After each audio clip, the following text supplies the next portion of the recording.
Hello, everyone, and welcome back. Today we are going to be talking about Dune, which was released in 2021.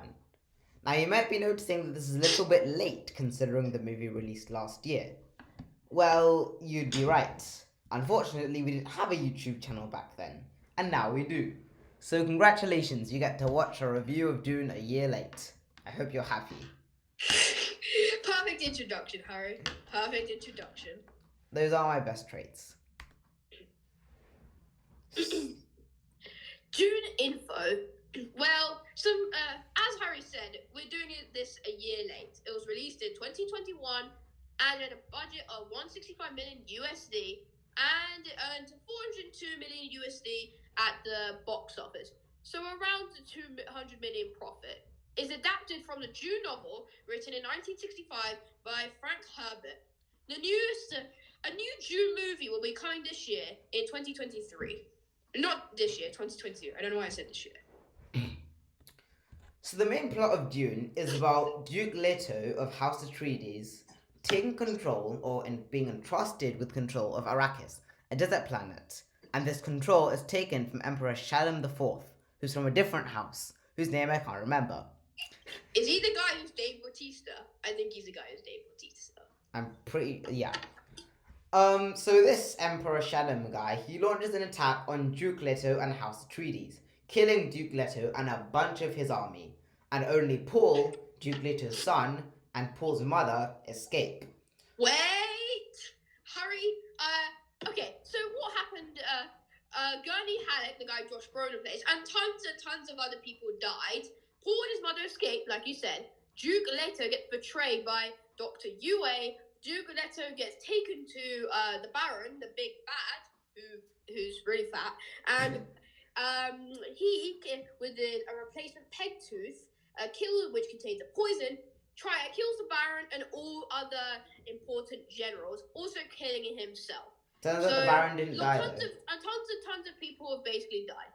Duncan, Paul, and his mother escape. But then Duncan dies because he's an idiot. Yeah, why did he sacrifice himself though? Wouldn't he have been needed for later? Yeah, well, let's move on. So, is Dune good or bad? Well, there are goods and bads. The good thing is that there's lots of interesting characters, Paul and his mother being the standouts. There's a cast of brilliant actors, which includes Oscar Isaacs, Jason Momoa, Josh Brolin, and so much more. The musical score is excellent. And Dave Bautista. Yeah, and Dave Bautista. The musical score is really good. Hans Zimmer's one of Hans Zimmer's greatest, and so are the special effects. Yes. Now, this is the way you're talking about the bad stuff. Oh yeah.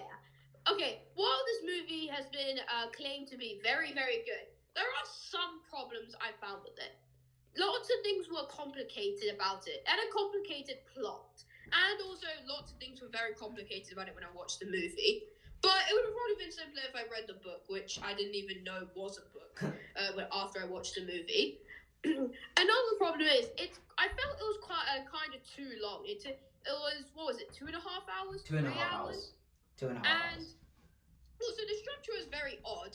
It seems like the main fight was in the middle, but then Paul gets into a fight with some guy at the end who appears in his visions. And also, finally, to top it all off, too many characters were killed off too quickly. I felt like Duncan's sacrifice was sort of unnecessary. I feel like they could have kind of gone off. They could have gone off that path of him dying.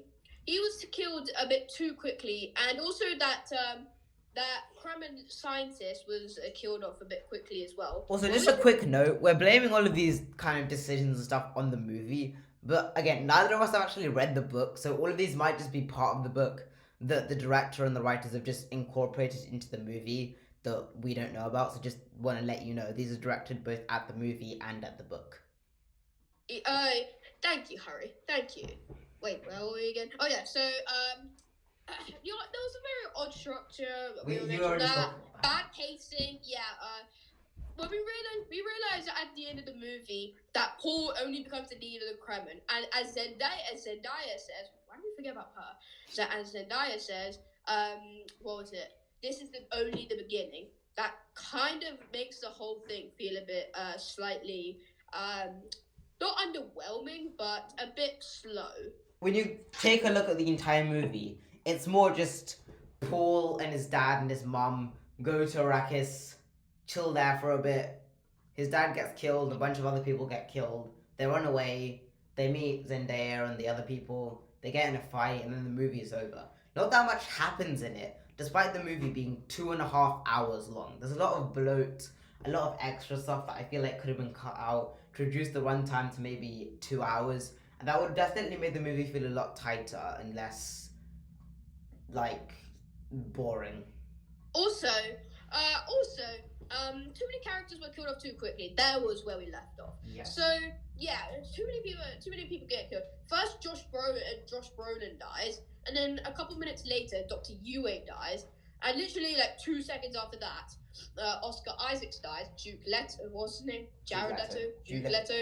Duke Leto dies, and soon after that, Duncan dies, which I felt was really unnecessary. Wouldn't he have been needed for later?